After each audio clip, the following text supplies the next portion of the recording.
नमस्कार दोस्तों, स्वागत करते हैं आप सभी का। यहाँ जनरल नॉलेज की क्लास नंबर 58 लेकर आए हैं आप सभी के लिए, जिसमें कि ज्योग्राफी, हिस्ट्री, पॉलिटी और करंट अफेयर्स के कुछ क्वेश्चन हैं। तो इस वीडियो को पूरा देखिएगा अंत तक। जी हाँ दोस्तों, जितने भी क्वेश्चन का सिनारियो लेकर आते हैं ये सभी का सभी आपके एग्जाम में या तो पूछे गए होते हैं या तो फिर आने वाले की संभावनाएं होती हैं। जी हाँ दोस्तों, अगर आप चैनल पर नए हैं तो प्लीज़ चैनल को सब्सक्राइब कीजिएगा बेल आइकन दबा के, ताकि हर वीडियो का नोटिफिकेशन आप तक सबसे पहले हमारे चैनल के माध्यम से जा सके। दोस्तों, अगर जनरल नॉलेज की क्लास का आपको पीडीएफ चाहिए तो आपको पीडीएफ मिलेगा टेलीग्राम पे और इसकी ऑफिशियल वेबसाइट successkey98.in पे। जी हां दोस्तों, दोनों ही जगह जाके आप अपना पीडीएफ डाउनलोड कर सकते हैं। इनफैक्ट आपको टाइमिंग पता है क्लास का, शाम को 8:30 बजे की क्लास होती है और यहां से जितने भी प्रश्न हो रहे हैं वो कीजिए। और क्यूज सबसे इंपॉर्टेंट है आपके लिए, क्यूज देना।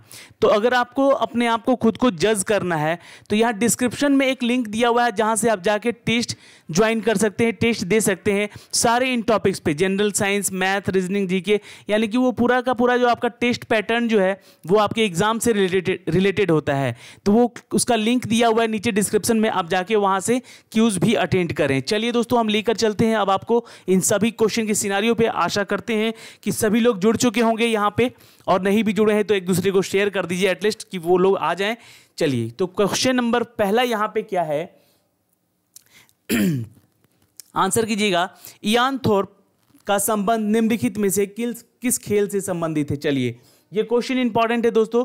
ये इयान थोर्प जो है ये किस खेल से संबंधित हैं? तो एथलीट, बॉक्सिंग, स्विमिंग या रेसिंग? तो आंसर कीजिएगा। हर 3 सेकंड के बाद आपको यहाँ पे आंसर नीचे कमेंट कर दिया जाएगा, तो आप भी अपना आंसर सबसे पहले कमेंट कीजिए। चलिए, आंसर है दोस्तों इट्स अ सी। जी हाँ, स्विमिंग से रिलेटेड है इयान थॉर्प। चलिए अगला क्वेश्चन देखते हैं। निम्नलिखित में से कौन सी ट्रॉफी फुटबॉल के खेल से संबंधित है?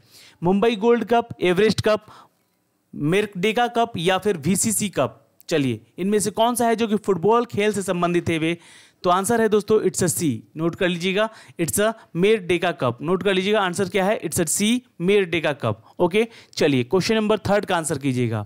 स्नूकर में रेड बॉल की संख्या कितनी होती है? चलिए 3 सेकंड का टाइम दे रहा हूं आपको, नीचे कमेंट कीजिएगा अपने आंसर को। चलिए, how many number of red balls are in snooker? Snooker एक गेम है, स्नूकर में रेड बॉल की संख्या कितनी होती है? चलिए, आंसर होता है दोस्तों इट्स अ बी। नोट कर लीजिएगा 15। नोट कर लीजिएगा, आंसर होगा 15। ओके, क्वेश्चन नंबर 4, जिसका भी उत्तर सही हो रहा है वो प्लीज कमेंट करते रहेंगे। अंतर्राष्ट्रीय सैन्य खेल परिषद, जिसे हम लोग कहते हैं world military cup organisation by the international military sport council, involve which among the following sport? किस खेल से संबंधित हैं? किस खेल में ये शामिल हैं? ओके, चलिए आंसर कीजिएगा। अंतर्राष्ट्रीय सैन्य खेल परिषद किस खेल में संबंधित है या आयोजित इसमें शामिल है ये? ओके, तो क्रिकेट, फुटबॉल, वॉलीबॉल या बास्केटबॉल? तो चलिए 3 सेकंड का टाइम मिल रहा है आपको यहाँ पे, जल्दी से आंसर कमेंट कीजिएगा अपने। आंसर है दोस्तों इट्स अ बी, फुटबॉल से। अगला क्वेश्चन देखते हैं, क्वेश्चन नंबर 5। निम्नलिखित में से किसकी नींव के पीछे प्रोफेसर गुरुदत्त सोंधी का नाम जाना जाता है? क्वेश्चन इंपॉर्टेंट है दोस्तों, नीचे कमेंट जरूर कीजिएगा।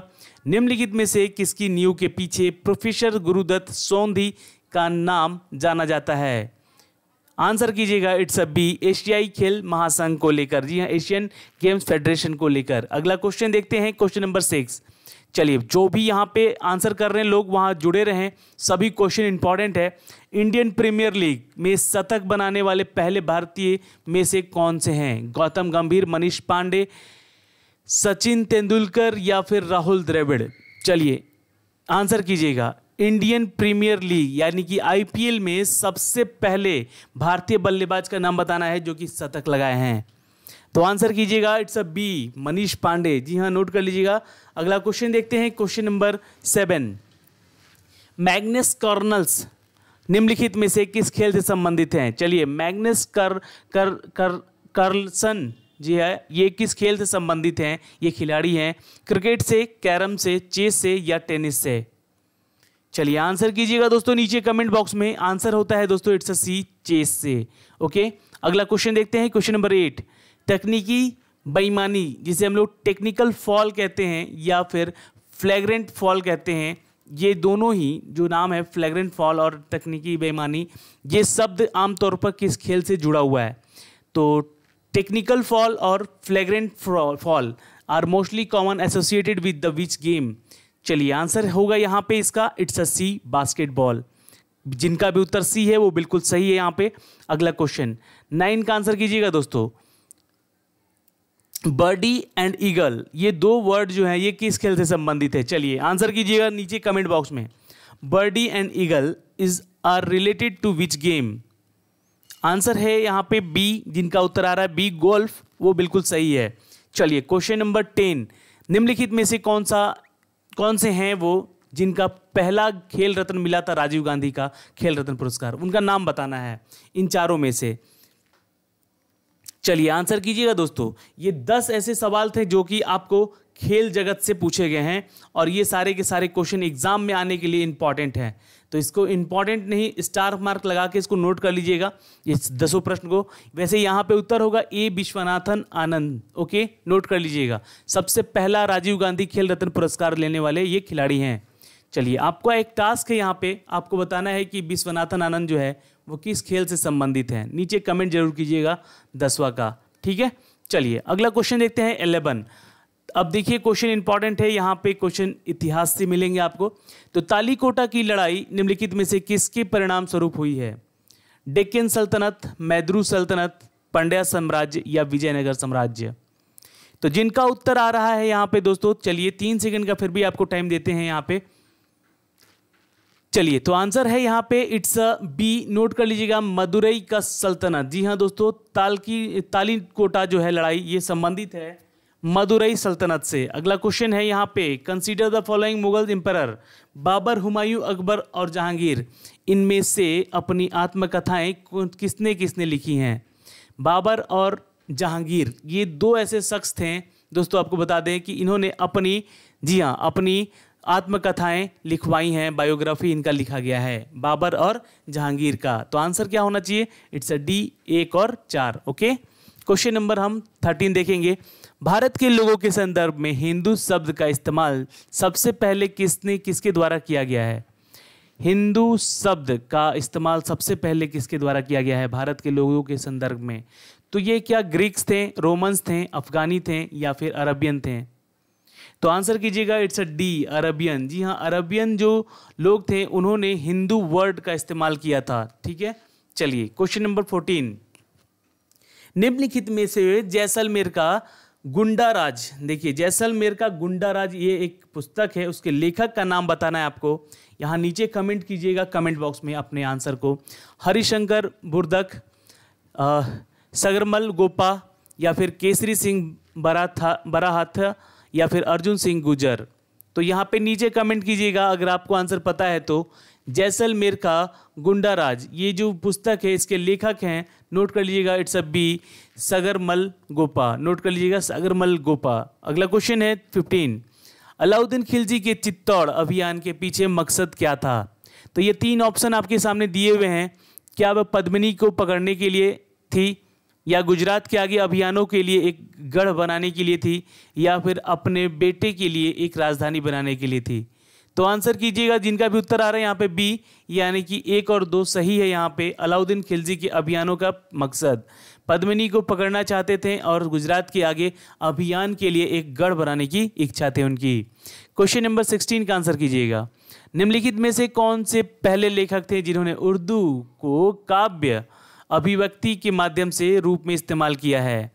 ये उनका नाम बताना है दोस्तों, अमीर खुसरो, मिर्ज़ा गालिब, बहादुर शाह जफर या फिर फैज़। इन चारों में से वो कौन है जिन्होंने उर्दू को काव्य अभिव्यक्ति के माध्यम से इस्तेमाल किया है? आंसर है दोस्तों इट्स ए, अमीर खुसरो। नोट कर लीजिएगा, आंसर होगा ए, अमीर खुसरो। अगला क्वेश्चन है 17 कि अष्टप्रधान निम्नलिखित में से किस मंत्री का एक परिषद है? चलिए फटाफट आंसर कीजिएगा, इंपॉर्टेंट है क्वेश्चन ये भी। अष्टप्रधान निम्नलिखित में से किस मंत्री का एक परिषद है? तो आंसर यहाँ पे आ चुका है दोस्तों, इट्स सी, मराठा प्रशासन का। ओके, चलिए क्वेश्चन नंबर 18 देखिए। श्याना जो है वेदों का एक बहुत महत्वपूर्ण टीकाकार है, निम्नलिखित में से किसमें पनपा था ये? चलिए, होयसला साम्राज्य में, काकतीय राजवंश में या विजयनगर साम्राज्य में या पांड्यन साम्राज्य में? तो आंसर कीजिएगा, जिनका उत्तर आ रहा है यहाँ पे। चलिए 3 सेकंड का टाइम दे रहे हैं। श्याना जो है वेदों का एक बहुत महत्वपूर्ण टीकाकार निम्नलिखित में से किससे उत्पा है या किससे पनपा है? चलिए, तो आंसर है दोस्तों इट्स अ सी, विजयनगर साम्राज्य से। क्वेश्चन नंबर 19 का आंसर कीजिएगा, निम्नलिखित में से किस मुगल सम्राट को अली गौहर के नाम से भी जाना जाता है? चलिए आंसर कीजिएगा, बहादुर शाह जफर, शाह आलम द्वितीय, मोहम्मद शाह या औरंगजेब। चलिए, आज 4 ऑप्शन आपके सामने, इनमें से किस मुगल सम्राट को अली गौहर के नाम से भी जाना जाता है? तो आंसर है दोस्तों it's a B, Shah Alam द्वितीय को। नोट कर लीजिएगा, ये क्वेश्चन पूछा गया है आपके एसएससी में, इसलिए इंपॉर्टेंट है। और जो भी मेरे भाई बंधु अभी चैनल पे नए जुड़ रहे हैं ना, वो प्लीज़ चैनल पर अगर जुड़ रहे हैं तो सब्सक्राइब करना बिल्कुल मत भूलिएगा, बेल आइकन दबा के, ताकि हर वीडियो का नोटिफिकेशन आप तक सबसे पहले हमारे चैनल के माध्यम से जा सके। दोस्तों अगला क्वेश्चन है 20, बाग-ए-बाबर जहां बाबर को दफनाया गया है वह कहाँ स्थित है? ऑप्शन है आपके सामने 4। अब देख सकते हैं यहाँ पे तस्कंद है, कराची है, लाहौर है या काबुल है। चलिए 4 ऑप्शन है आपके पास। बाग-ए-बाबर, जी हाँ, इनकी मृत्यु तो भारत में हुई थी दोस्तों, आपको पता होना चाहिए, ठीक है। पर इनकी जो मृत्यु के बाद इनको दफनाया गया है वो जगह है दोस्तों काबुल, जी हाँ, अफगानिस्तान की अभी राजधानी है वो। अगला क्वेश्चन देखते हैं 21, 90 ईस्ट रीज, 90 ईस्ट रीज जो है is the submarine volcanic ride located in, कहाँ लोकेटेड है ये, कौन से महासागर में? 90 ईस्ट रीज, तो आंसर है दोस्तों इट्स सी। ज्योग्राफी से क्वेश्चन आ चुके हैं आपके सामने, आंसर जिनका उत्तर आ रहा है हिंद महासागर, उनका उत्तर बिल्कुल सही है। अगला क्वेश्चन देखते हैं, अफगानिस्तान का हेलमंद प्रांत, जी हाँ, हेलमंद प्रोविंस कहते हैं इसको, तो ये खेती के लिए प्रसिद्ध है। किस खेती के लिए? तंबाकू, अफीम, गेहूं या कपास? अफगानिस्तान का हेलमंद प्रांत जो है ये अफीम के लिए फेमस है, अफीम की खेती होती है सबसे ज़्यादा यहाँ पे। चलिए क्वेश्चन नंबर 23 का आंसर कीजिएगा दोस्तों, हिरोशिमा और नागासाकी के शहर जापानी द्वीपीय समूह के निम्नलिखित में से द्वीपों में से किस पर स्थित है? चलिए आंसर कीजिएगा, बहुत इंपॉर्टेंट क्वेश्चन है। हिरोशिमा और नागासाकी जो है ये द्वितीय विश्व युद्ध में क्या हालात हुए थे यहाँ पे, ये आप लोग भी जानते हैं इसके बारे में। पर यहाँ पे जो जापानी द्वीप समूह निम्नलिखित में से द्वीपों में से किस पर स्थित है? तो ये होन्शु और क्यूशु, यानी कि ये आंसर होगा होन्शु और क्यूशु के यहाँ पे स्थित है। कौन? तो यहाँ हिरोशिमा जो है आपका होन्शु और क्यूशु पे है आपका नागासाकी, ओके, नागासाकी। चलिए क्वेश्चन नंबर 24 का आंसर कीजिएगा, निम्नलिखित में से कौन सा देश स्टेट ऑफ जिब्राल्टर द्वारा अलग किया गया है? In which of the following countries are separated by the strait of Gibraltar? चलिए आंसर है दोस्तों, यहाँ पे नीचे कमेंट कीजिएगा जल्दी, Portugal and Morocco, Algeria and Spain, Morocco and Spain, Algeria and Portugal. चलिए जिनका उत्तर आ रहा है यहाँ पे दोस्तों इट्स अ सी, मोरक्को और स्पेन, तो उनका उत्तर बिल्कुल सही है यहाँ पे। चलिए क्वेश्चन नंबर 25 का आंसर कीजिए, विश्व का निम्नलिखित से कौन सा स्थान गुआनो के लिए जाना जाता है? एक विशिष्ट रूप से उत्पादित प्राकृतिक उर्वरक जिसमें कि नाइट्रेट के उच्च एकाग्रता है। बहुत ही लंबा क्वेश्चन है ये, तो क्वेश्चन इंपॉर्टेंट है कि नाइट्रेट, देखिए नाइट्रेट का कंसंट्रेशन जो है वो उपस्थित है, तो ये बताइएगा वो जगह। टियारे डेल फेगो, अटकामा रेगिस्तान यानी कि डिजर्ट, यानी कि ब्राजील के मिन्स गैरस में, या फिर पेरू के तटीय प्रमुख और द्वीप